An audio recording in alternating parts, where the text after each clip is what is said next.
Come on. 2, 3.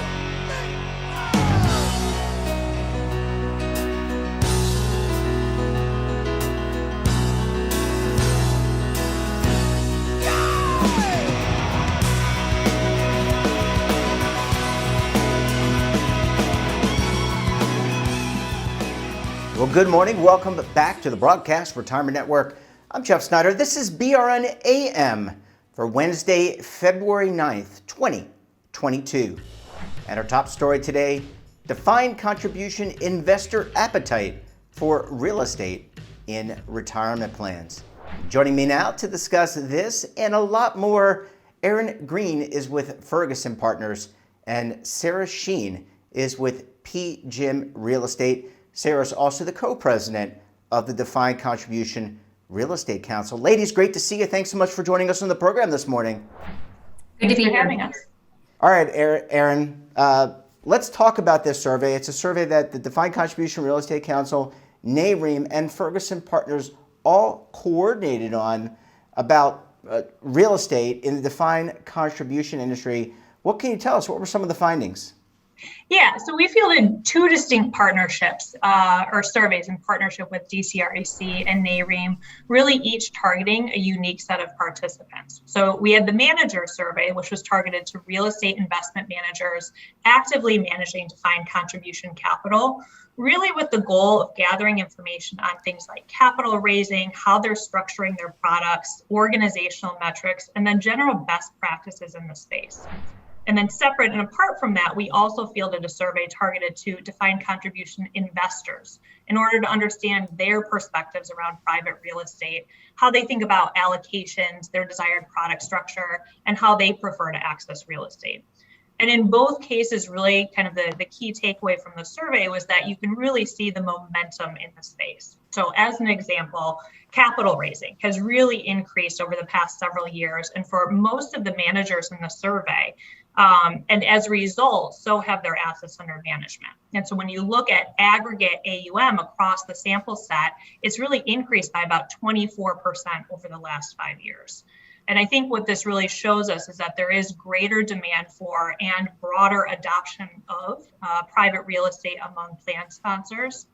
And it's also reflective of the fact that you have new market entrants coming in and new introduction of new products by existing managers. So I think that this is certainly a trend we're going to see continue with broader plan adoption going forward. And likewise, more managers entering the space, really with the aim of getting exposure to this very significant investor channel. Yeah, absolutely. And it sounds like there's a lot, as you said, a lot of momentum. Sarah, I want to come to you. You've been with the Defined Contribution Real Estate Council for a long time, and you've seen the progressive growth. What do you attribute this growth to? Sure. Many of the listeners today may be surprised to learn that private real estate's been in DC plans for over 30 years. But the real evolution has occurred in the last 5 to 10 years as private real estate has shifted from a standalone option on the core menu to a sleeve within a professionally managed asset allocation solution, such as a target date fund. The industry has also come together during this time, and we've created greater standardization around how these investments can be incorporated into DC plans. And that includes areas such as daily valuation and liquidity management. So we often find the case for real estate is well understood. The real education comes around the mechanics of how we make the investments work in a daily valued environment.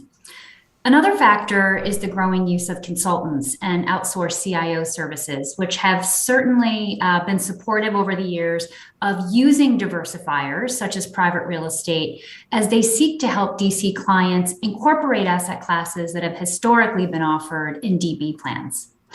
Lastly, I'd say there's simply more choice. 10 years ago, there were only a few daily valued private real estate products available for the DC space. Today, there are 15 products for fiduciaries to choose from. So there's a true marketplace with differentiated choice.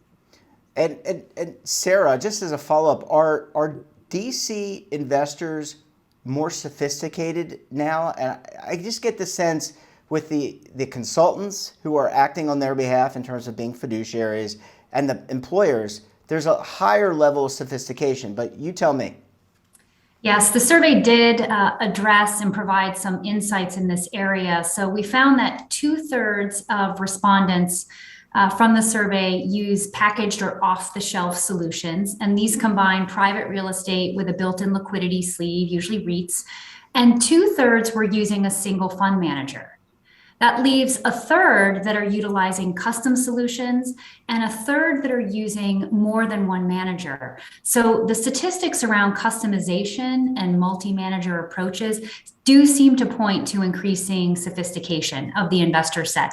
As you mentioned, it might also be indicative of consultant and OCIO involvement in structuring these solutions, which we're certainly seeing more of.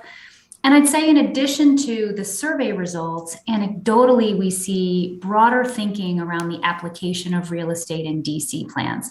So in addition to target date funds, investors are incorporating real estate into white label solutions. So think of a white labeled real asset fund, for example. We're also seeing emerging interest in other areas such as private real estate debt. So that all seems to point to increasing investor sophistication. And Sarah, sorry, I'm not picking on you, but I have a follow-up question here. What about the shift to long-term participant outcomes? We hear about retirement income, and real estate has always been a diversifier, and it's really helped in that regard. Has that really helped bolster interest? Certainly, we believe it has. The diversification that's gained from private real estate often comes in the form of downside protection. The stable income that you get from the rents generated by these products, it often smooths the ride for participants in DC plans. So when you take and analyze maximum downside scenarios, even using a modest allocation to private real estate can improve risk-adjusted returns and your downside capture ratios. And of course, in private real estate, there's also the opportunity for capital appreciation in the assets. So that combination of potential for upside capture and downside protection, we believe has the ability to positively impact long-term participant outcomes. Yeah, and I have to ask you, Sarah, let's talk about inflationary pressure. We're all feeling it at the consumer level, higher gas prices, supply chain disruptions, driving the cost of things up. Has that really help with percolating more interest in real estate? Well, real estate does tend to weather inflationary periods well, given that commercial property rents are typically increasing as prices increase. And in fact, the survey, we did ask the top reasons for investing in real estate, and the top 3 reasons were diversification, risk-adjusted returns, and inflation hedging. Beyond the survey, investors are demonstrating increased appreciation for income that real estate can provide to a portfolio. So this is definitely an emerging trend we'll continue to monitor closely in future iterations of the survey. Aaron, I don't want to leave you out of the discussion. I know you and Ferguson were the quarterbacks, and have to use that metaphor because we've got the Super Bowl coming up this week. You were the quarterbacks in the survey. Let's talk about 2022. What's going to happen? What's coming up in terms of additional survey results? What are you expecting to gather this year? Yeah, so the survey will be an annual effort, and we're really looking forward to this year's launch, which will come in spring 2022. And just like last year, we'll have 2 distinct surveys, one really targeted to managers and one targeted to investors. And the idea is really to continue to refine, make sure that we're on the cutting edge of kind of bringing this important information to the industry. And as the industry grows and the sector grows, to make sure that the survey itself also grows and reflects that in terms of broader participation, deeper and more robust questions, and really making sure that we're bringing those actionable insights to the industry. Yeah, I think it's going to be interesting to see how interest continues to grow and change, and also the product innovation. Well, ladies, great to see you. Thanks so much. When we come back, we'll talk about the innovative product solutions happening in the direct real estate defined contribution marketplace. You're going to want to stay tuned right here on BRN AM.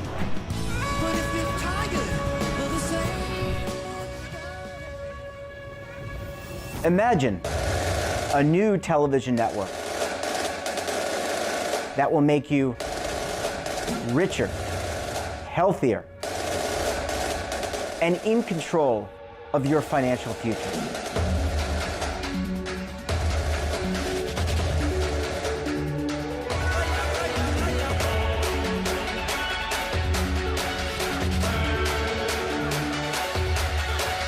This network is for the policewoman in Nashville, Tennessee, the baker in Dubuque, Iowa, the teacher in Lexington, Kentucky. We want to make the idea of savings and retirement culturally relevant. But what do you see as a defining issue of the midterms? Especially for the smaller businesses. I mean, they are the lifeblood of the American economy.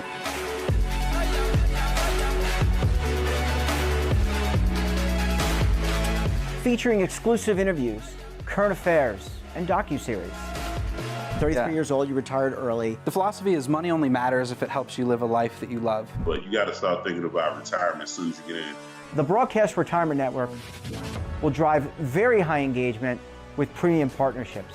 So this isn't retirement and savings for your parents or grandparents. This is for all Americans. And we're going to change the way you think about money.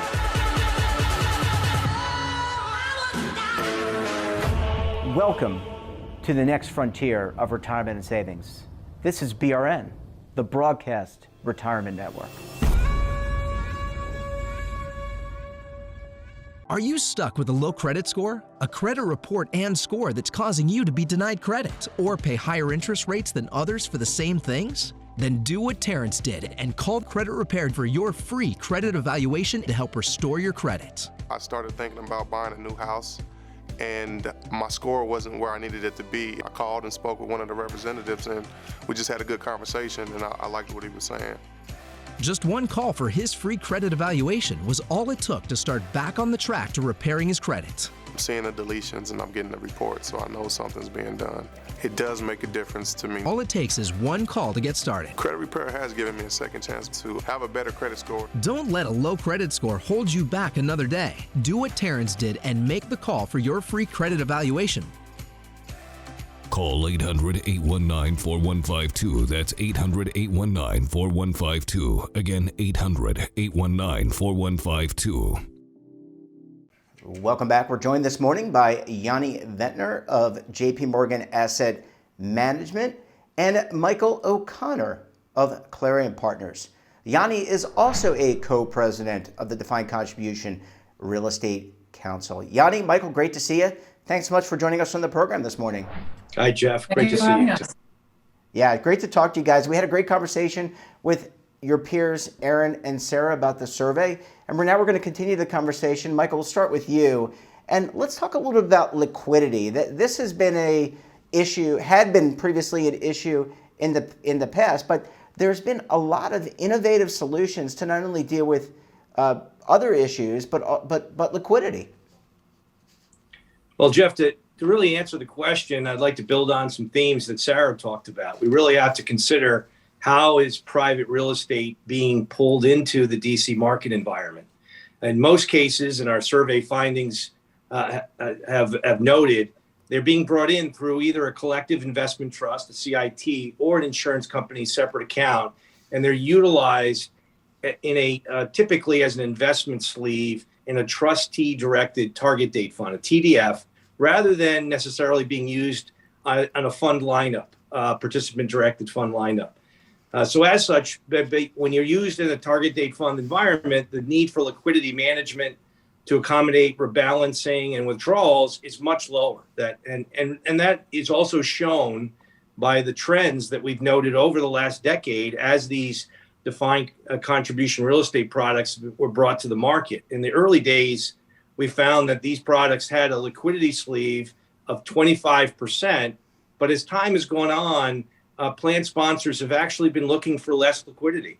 Many of the new strategies have an average of 15%, and some don't have any liquidity as the trustee is looking for greater allocation to the private real estate.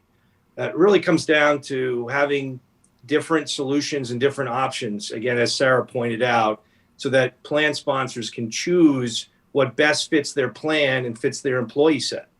Yeah, and you bring up a really great point. I'll come to you in a second, Yanni, but just to kind of follow up on that, when people buy target date funds within a retirement plan, it's usually buy and hold. You don't see a lot of people moving in and out of the target date fund traditionally, and so that means that, to your point about liquidity, there may be withdrawals, but there's not a lot of transfers in and out. I would think that that's certainly a positive when you can potentially reduce the liquidity buffer.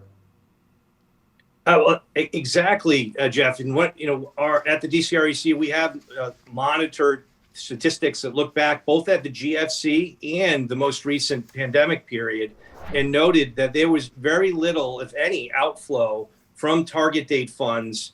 Obviously, some values went down, but in terms of net outflow of dollars, really wasn't the case, because these target date funds are very large. They're getting about half of all new capital coming into the 401k space. So that payroll, just the crush of capital coming into them, is really reducing the need necessarily for liquidity management within these TDFs. It's really a rebalancing issue. Well, thanks, Michael. And Yanni, I want to come to you because consultants, plan advisors really serve as co-fiduciaries in the defined contribution world, and they help drive a lot of innovation. Are they more amenable to the inclusion of direct real estate in defined contribution programs? As Sarah noted earlier, the inclusion of private real estate in DC plans is not new. This market is established with a proven track record of successfully managing liquidity through multiple cycles. Now, over the last decade, consultants have been very strong supporters of promoting the benefits of including private real estate to their DC clients, both in an advisory and an OCIO capacity. But it's interesting to look at the structures through which investors access real estate, and that is supported by the data from our survey. Whereas 2/3 of these structures is essentially holding real estate through off-the-shelf solutions, and the remaining third is in custom solutions. Now, where we actually have seen an evolution is how consultants use real estate in their OCIO platforms. And this has been driven by growing sophistication and knowledge of the asset class, where it supported more innovative solutions that use multiple real estate products on these platforms. If we look at the state of the market today and the benefits that real estate offer, there's strong potential for growth in the OCIO and the advisory areas of the market over the next 5 years. So Mike, it would be interesting to hear your view of where you see growth in the consultant side over the next 5 years. Well, one area that, I've been tracking, as well as other members of the DCREC, is as a result of the passage of the Secure Act, it really is enabling the rise of what's called PEPs, pooled employer plans. And OCIOs are in a perfect spot, if you will, to sponsor such PEP plans. And OCIOs, by their nature, because of all the other mandates that they've had in the retirement space, are quite familiar with the benefits of private real estate. So I really believe that as these PEPs come to market, these pooled employer plans, that we'll find more private real estate allocation that mirrors some of the multi-asset strategies the OCIOs are already managing today on a discretionary basis. Yeah, and just to follow up on that real quick, Mike, with the PEPs, you're delegating. If you're a small employer, you're part of a PEP, you're actually delegating some of the fiduciary responsibility. It's being professionally managed, and it would seem to me that if you're going to, just like a pension plan, right? In a pension plan, it's being professionally managed by staff and a CIO and consultants. It's very similar. You're relying on these experts, and they would include diversifiers like real estate. Yeah, and migrating some of the very strategies that the professional managers, whether it's an OCIO or a professional manager for a DB plan, that are migrating these strategies, which have included for multiple decades private real estate, migrating them to the DC side. Again, I totally agree that we're gonna find more alternatives, including private real estate, private credit, private equity will find their way into DC plans when they have more professional management involved in the asset allocation decisions. Yeah, I tend to agree. I think and there's no reason why a participant in a DC plan shouldn't have the same access to investments that you would find in a traditional DB plan. Yanni, last question for you, and I think you intimated, but I just want to make sure. The interest really is in target date funds and managed accounts. Did you ever see a time where a participant would have access to a direct real estate product, or is it really more focused in the target date and managed account space, which, by the way, is truly evolving every day? I think it's helpful to look back over the last decade where DC real estate growth has really followed the capital flows to professionally managed multi-asset solutions such as target date funds and white label funds. And that corresponds with the data in our survey, where target date funds and professionally managed solutions make up to 90% of the structures that offer real estate today. And if we look back in time, there's two things happened to create an environment that supported the inclusion of real estate in DC plans. The first was in 2006, the Pension Protection Act, that promoted the use of professionally managed plans. It allowed investors to include private real estate and manage that allocation in a multi-asset portfolio. The second thing that happened was that real estate managers recognized the value of blending private and public real estate in one solution. So investors could benefit and access the benefits of privates, but also get daily liquidity through the public REIT sleeve. Now, today, to get to your question, standalone solutions represent less than 10% of the structures offering real estate in the market. However, the DC market has shown increasing interest in accessing real estate in standalone and managed accounts since the correction in 2020, mostly as a component of a white label fund. And this has come from investors with existing exposure in target date funds, where they hold real estate, wanting to provide broader access of the asset class benefits to their participants. Now, I think it would be interesting to hear another view on that take. And Mike, I might ask you, in terms of structures, where do you see the growth and opportunities over the next 5 years? Well, I think, Yanni, you hit the nail on the head. Is besides from target date funds, you noted the white label funds, which we are also seeing increasingly in the marketplace. Many plan sponsors have been thinking about how can they provide some access, not just through a target date fund, but also some access to real estate in what are these white label, more thematic options for the participant. What do I mean by that? Themes like real asset, or in this environment, which is very important, inflation hedging as a theme, also enhanced income. So these themes, which are otherwise called white labels, taking private real estate and also adding other funds that complement that theme, and then offer those to the participant on the lineup. And we're seeing more of those today being put on into the marketplace, generally by the larger plans, by the mega plans that are adding these things today. But to your point earlier, Michael, we could see PEPs, which is a consolidation of different plans together, use these structures as well. So it seems like it's going to be a real interesting time, and it always is interesting in the retirement and defined contribution world. But target date funds, managed accounts, they're all evolving, and they're incorporating different asset classes. We're going to have to leave it there. Yanni, Michael, great to see you. Thanks so much for joining us, and we look forward to having you back on the program again very soon. Great. Thanks for having us. Thanks for having us.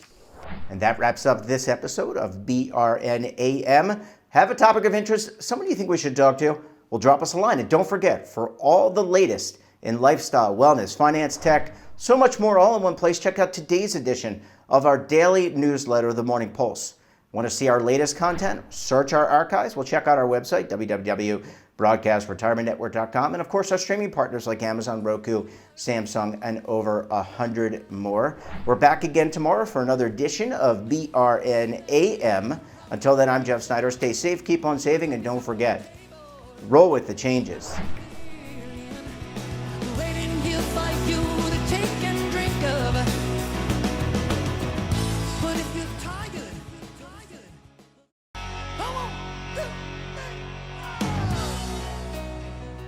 Now is your opportunity to co-create content around any topic on the first lifestyle and wellness network. Reach a global audience through our platform and co-own exclusive branded content. All of our programs are available on demand and also as audio-only podcasts, so you can take us on the go. Broadcast Retirement Network, available anytime, anywhere, and on any device. Are you being audited and do you owe the IRS $10,000 or more in back taxes?